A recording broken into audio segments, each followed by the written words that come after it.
Alrighty, let's bring it back. I've gone and started another project, which is a bit daft, bearing in mind how many other projects I've got going on. But bass, okay, the headless short scale bass is still underway, and it will carry on still being underway for quite some time. So I stripped down the my Honor the jack, which was going to be the parts caster. Let's go on a wonky angle. Yeah, so I've stripped down the Honor the jack because I was going to be using the pickups and the bridge, not the nut captive string bit, because it's going to be short scale. So I've got the other captive string bit, so I can use normal strings, but just cut them down. Anyway, so I started stripping down the Honor the jack. My intention was to make this into a fretless Honor the jack, which is what it's still going to be, but I also intended to strip all the paint off it and do something with a wood finish, which is fine. So I've done that, but I've decided I'm keeping the pickups in the Honor the jack. Let's turn you around so you can see what I'm talking about. Alrighty, don't be scared. It has to get bad before it gets better. Right, no amount of Nitromors or any other brand of paint stripper was getting that finish off of there. So I took to it with a blowtorch, and it was very strange. It would get hot and then suddenly explode. I did fully kit up. I had overalls on, proper sealed goggles, which are over there, face masks, which are down there. But yeah, it was exploding in little fireworks things. So, and the finish was just horrendously thick. Great if you want, for that guitar, if you're just keeping it standard, lovely thick finish. Not sure what it is. Don't know if it was nitro or poly, but who cares? Anyway, I've burnt it off. So that looks horrendous at the moment. Well, don't worry. I'm going to sand past all that. I wanted to thin the neck down. I was going to carve it.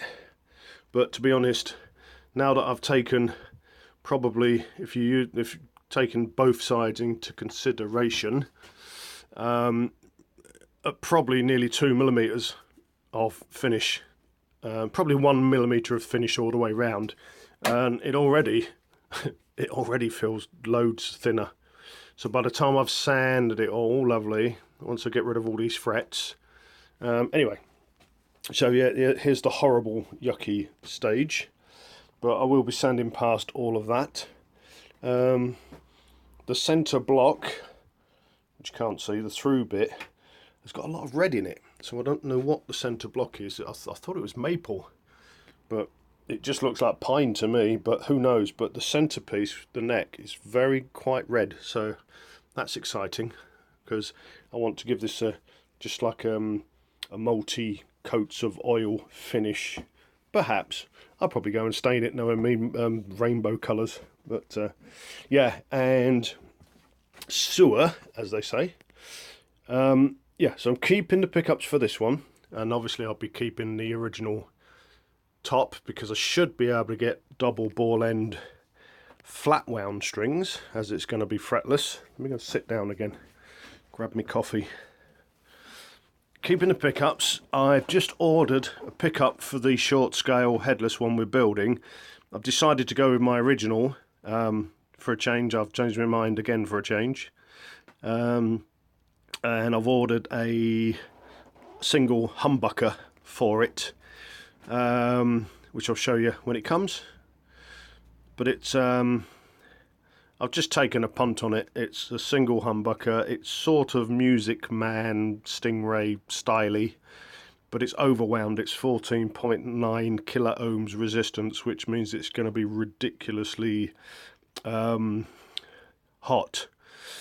I'll either live to regret that, or I'll love it. So it'll either distort too soon, or I will enjoy the distortion. So the good thing is,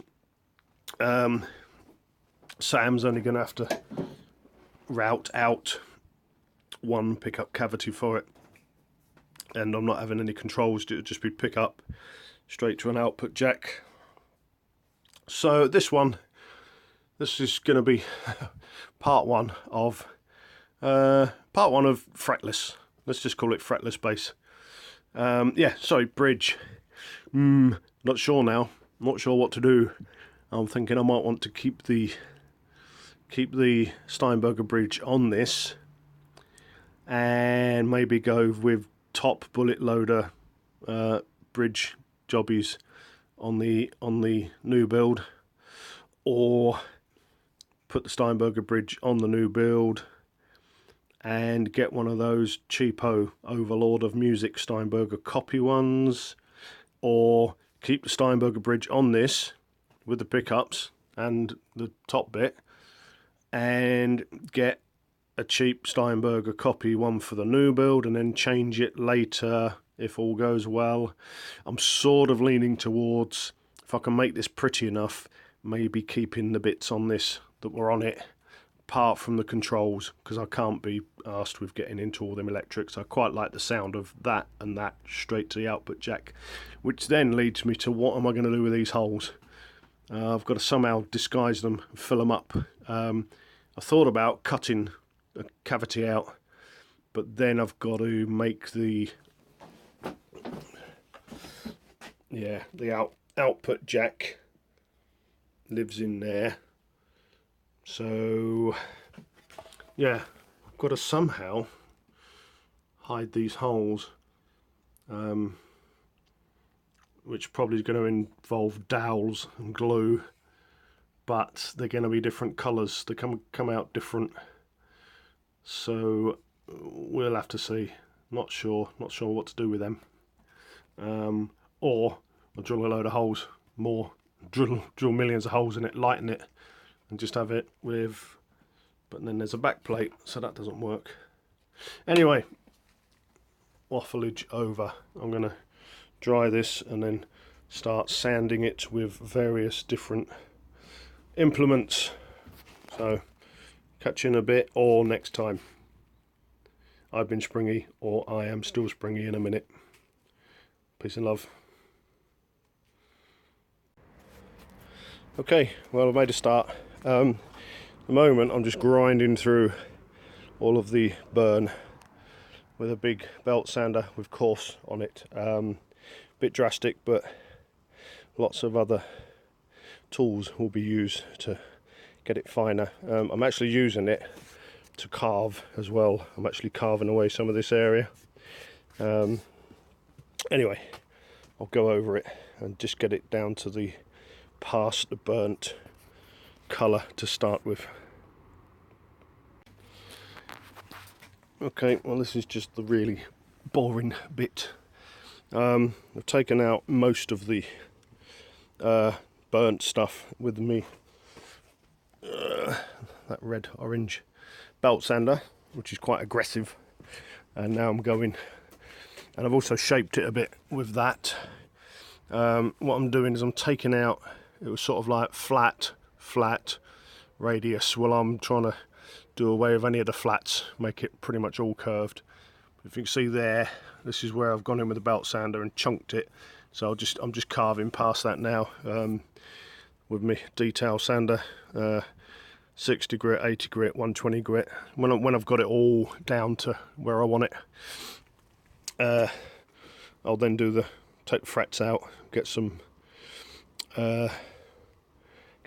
maple veneer, and we'll show all that. But in the next week or so, I'm just going to be sanding on this permanently, because at the moment it's got horrendous scratches in it, obviously, because I've just beaten the hell out of it with a belt sander with probably 40 grit on it. So yeah, I've got probably another 20 hours just sanding this now, and then I'll come back next time when I get to or maybe when I've finished sanding it all down. I'll be back soon anyway. Right, well, you don't want to be watching me sanding forever and ever and ever, so I'll come back when there's something, when there's not a fluorescent light behind me. I'll come back when there's something different going on. So, see you next time. Peace and love. Ta-da.